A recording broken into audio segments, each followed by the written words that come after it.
On the hard-packed dirt of the north road, the horses stretched out, manes and tails streaming back in the moonlight as they raced northwards, hooves pounding a steady rhythm. The lion led the way, black horse and shadow-clad rider all but invisible in the cold night. Moraine's white mare, matching the stallion stride for stride, was a pale dart speeding through the darkness. The rest followed in a tight line, as if they were all tied to a rope with one end in the warder's hands. Rand galloped last in line, with Tom and Marilyn just ahead, and the others less distinct beyond. The gleeman never turned his head, reserving his eyes for where they ran, not what they ran from. If Trollocs appeared behind, or the Fade on its silent horse, or the flying creature, the drag car, it would be up to Rand to sound alarm. Every few minutes he craned his neck to peer behind him, while he clung to Clad's mane and reins. The drag car, worse than Trollocs and Fades, Tom had said. But the sky was empty, and only darkness and shadows met his eyes on the ground, shadows that could hide an army. Now that the grey had been let loose to run, the animal sped through the night like a ghost, easily keeping pace with the lion's stallion, and Claude wanted to go faster. He wanted to catch the black, strain to catch the black. Rand had to keep a firm hand on the reins to hold him back. Claude lunged against the restraint as if the grey thought this were a race, fighting him for mastery with every stride. Rand clung to saddle and reins with every muscle taut. If Cloud did, he would lose the one real edge he had, however precariously. Lying low on Cloud's neck, Rand kept a worried eye on Bella and her rider. When he had said the shaggy mare could stay with the others, he had not meant on the run. She kept up now only by running, as he had not thought she could. Lion had not wanted Egwene in their number.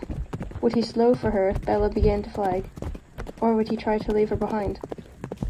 The Aes Sedai and the warder thought Rand and his friends were important in some way, but for all of Moraine's talk to the pattern, he did not think they included Egwene in that importance. If Bella fouled back, he would fall back too, whatever Moraine and Lan had to say about it.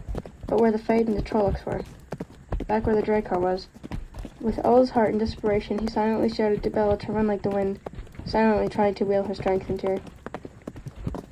Run! His skin prickled, and his bones felt as if they were freezing, ready to split open. The light helper, run! And Bella ran. On and on they sped, northward into the night, time fading into an indistinct blur. Now and again the lights from the farmhouses flashed into sight, they disappeared as quickly as imagination. Dogs' sharp challenges faded swiftly behind, or cut off abruptly as the dogs decided they had been chased away. They raced through darkness, relieved only by watery pale moonlight, a darkness where trees along the road loomed up without warning, then were gone. For the rest, marks surrounded them, and only a solitary nightbird's cry, lonely and mournful, disturbed the steady pounding of hooves. Abruptly Lan slowed, then brought the file of horses to a stop. Rand was not sure how long they'd been moving, but a soft ache filled his legs from gripping the saddle. Ahead of them in the night, light sparkled, as if a tall swarm of fireflies held one place among the trees. Rand frowned at the lights in puzzlement, then suddenly gasped with surprise. The fireflies were windows, the windows of houses covering the sides and tops of a hill. It was Watch Hill. He could hardly believe they had come so far. They had probably made the journey as fast as it had ever been traveled. Following Len's examples, Rand and Tom Marilyn dismounted. Cloud stood head down, sides heaving. Lather, most indistinguishable from the horse's smoky sides, fleckled the grey's neck and shoulders. Rand thought that Cloud would not be carrying anyone further that night. Much as I would like to put all the villages behind me, Tom announced. A few hours' rest would not go amiss right now. Surely we have enough of a lead to allow that. Rand stretched, knuckling the small of his back. If we're stopping the rest of the night in Watch Hill, we may as well go on up. A vagrant gust of wind brought a fragment of song from the village, and smells of cooking that made his mouth water. They were still celebrating in Watch Hill. There had been no Trollocs to disturb their Beltane. He looked for Egwene. She was leaning against Bella, slumped with weariness. The others were climbing down as well, with many a sigh and much stretching of aching muscles. Only the warder and the Aes Sedai showed no visible signs of fatigue. I could do with some singing, Matt put in tiredly. And maybe a hot mutton pie at the White Boar. Pausing, he added, I've never been further than Watch Hill. The White Boar is not nearly as good as the Wine Spring Inn. The White Boar isn't so bad, Perrin said. A mutton pie for me too, and lots of hot tea to take the chill off my bones. We cannot stop until we have crossed the Taren, Lan said sharply. not for more than a few minutes. But the horses, Rand protested. I'll run them to death if we try to go any further tonight. Maureen said surely you. He had vaguely noticed her moving among the horses, but he had not paid any real attention to what she did. Now she brushed past him to lay her hand on Cloud's neck. Rand fell silent. Suddenly the horse tossed his head with a soft whicker, nearly pulling the reins from Rand's hands. The grey danced a step sideways, as restive as if he had spent a week in a stable. Without a word, Maureen went to Bella. I didn't know she could do that, Rand said softly to Lan, his cheeks hot. You, of all people, should have suspected it, the warder replied. You watched her with your father. She will wash all the fatigue away, first from the horses, then for the rest of you. The rest of us, not you. Not me, she purred. I don't need it, not yet, and not her. What she can do for others she cannot do for herself. Only one of us will ride tired. You'd better hope she does not grow too tired before we reach Tower Valon. Too tired for what? Rand asked the warder. You were right about your brother, Rand, Maureen said from where she stood by the mare. She has a good heart, and as much stubbornness as the rest of you two river folk. Strange as it seems, she may be the least brave of all. A scream ripped at the darkness, a sound like a man dying under sharp knives, and wings swooped low above the party. The night deepened in the shadow that swept over them.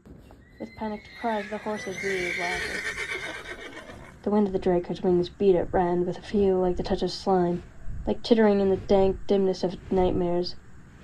He had no time to even feel the fear of it, for Cloud exploded into the air with a scream of his own, twisting desperately, as if attempting to shake off some clinging thing.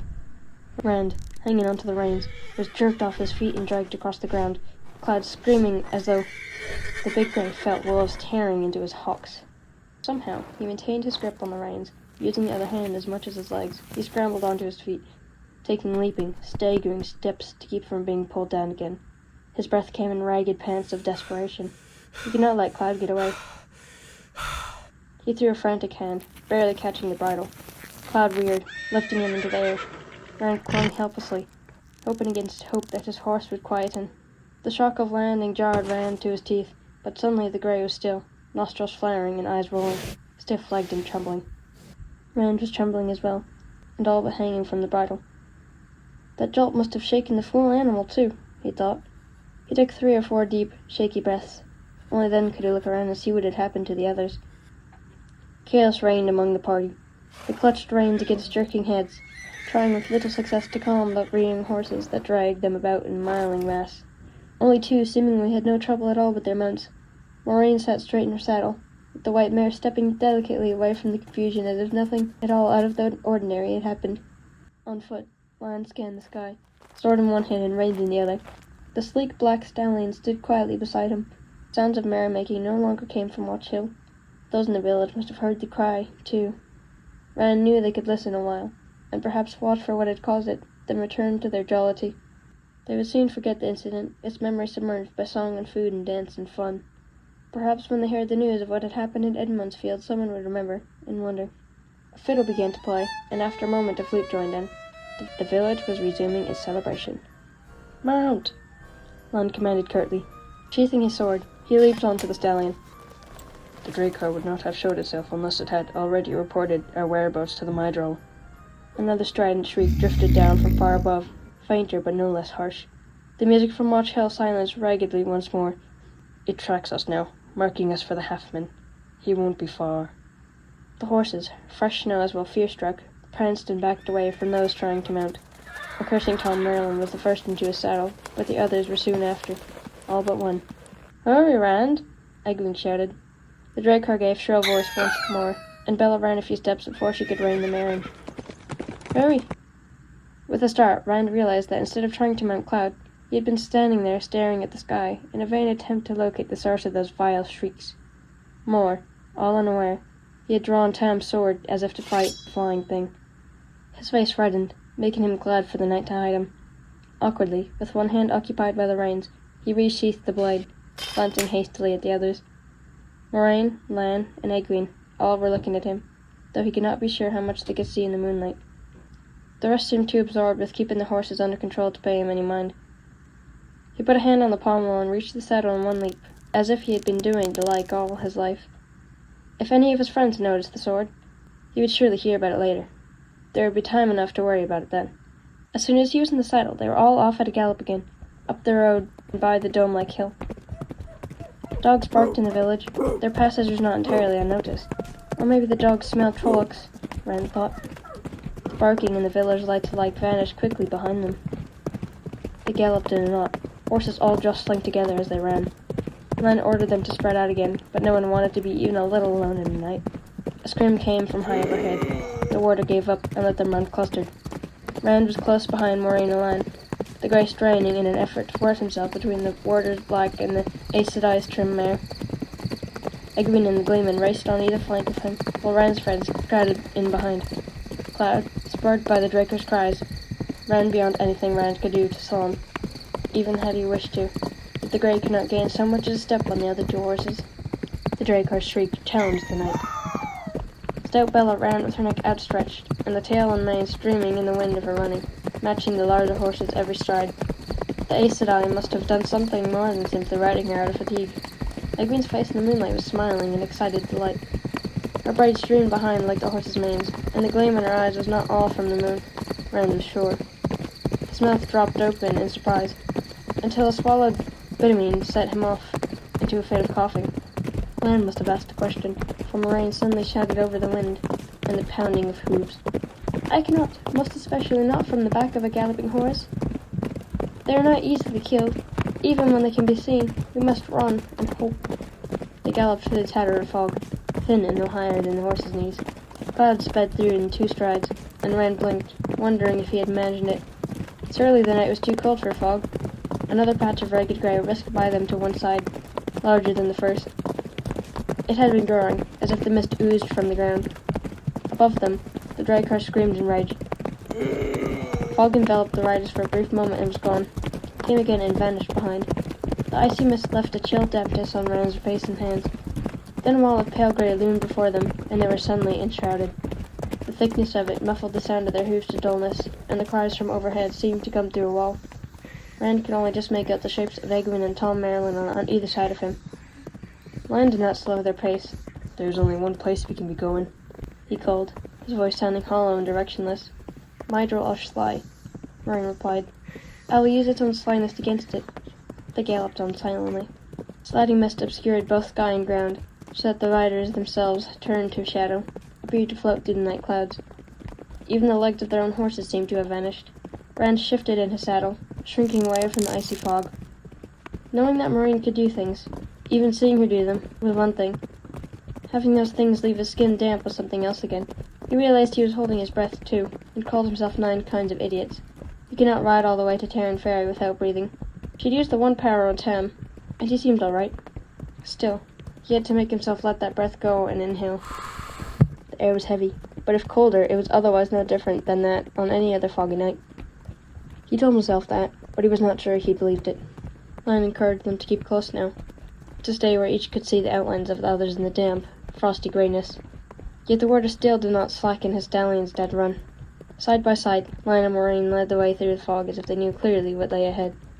The rest could only trust and follow, and hope. The shrill cries that had hounded them faded as they galloped, and then were gone, but that gave small comfort. Forest and farmhouse, moon and road were shrouded and hidden. Dogs still barked, hollow and distant in the grey haze, when they passed farms, but there was no other sound save the dull drumming of the horses' hooves. Nothing in that featureless ashen fog changed. Nothing gave any hint of passage of time except the growing ache in thigh and back. It had to have been hours, Rand was sure. His hands had clutched the reins until he was not sure he could release them. He wondered if he would ever walk properly again. He glanced back only once. Shadows in the fog raced behind him, but he could not even be certain of their number, or even that they were his friends. The chill and damp soaked through his cloak, and coat and shirt, soaked into his bones, so it seemed. Only the rush of air past his face and the gathered stretch of the horse beneath him told him that he was moving at all. It must have been hours. Slowly, Rand called suddenly. Draw rein. Rand was so startled that Cloud forced between Lion and Moraine, forging ahead for half a dozen strides before he could pull the big grey to a halt and stare. Houses loomed in the fog on all sides, houses strangely tall to Rand's eye. He had never seen this place before, but he had often heard descriptions. The tunnels came from the high redstone foundations, necessary when the spring melt and the mountain's mist made the Taren overflow its banks. They had reached Taren Ferry. Lan trotted the black warhorse past him. "Don't be so eager, sheepherder." Discomforted, Rand fell into place without explaining as the party moved deeper into the village. His face was hot, and for the moment the fog was welcome. A lone dog, unseen in the cold mist, barked at them furiously, then ran away. Here and there, a light appeared in the window as some early riser stirred. Other than the dog, no sound save the muted clops of the horse's hooves disturbed the last hour of the night. Rand had met a few people from Taren Ferry. He tried to recall what little he knew about them. They seldom ventured down into what they called the lower villages, with their noses up as if they smelled something bad. The few he had met bore strange names, like Hilltop and Stoneboat. One and all, Taren Ferry folk had a reputation for slyness and trickery. If you shook hands with the Cherry Ferry man, people said, you counted your fingers afterwards. Lan and Moraine stopped before a tall, dark house that looked exactly like any other in the village. Fog swirled around the warder like smoke as he leaped from his saddle and mounted the stairs that rose from the front door, as high above the street as their heads. At the top of the stairs, Lan hammered with his fist at the door. "I thought we wanted quiet," Matt muttered. Lan's pounding went on. A light appeared in the window of the next house, and someone shouted angrily, but the warder kept on with his drumming.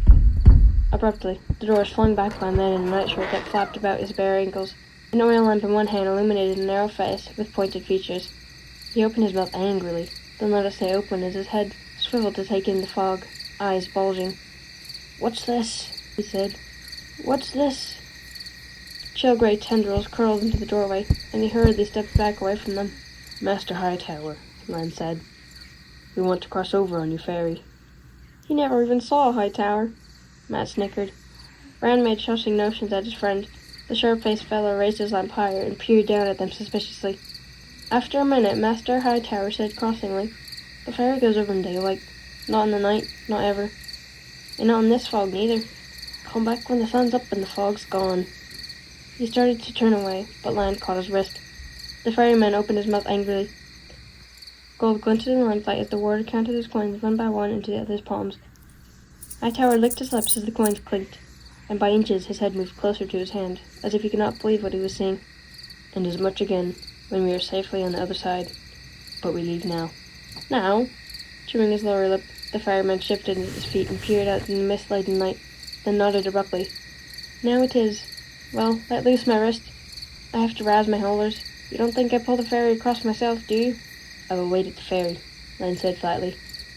For a little while. He released his hold on the ferryman. Master Hightower jerked a handful of coins to his chest and, nodding in agreement, hastily shoved the door closed with his hip.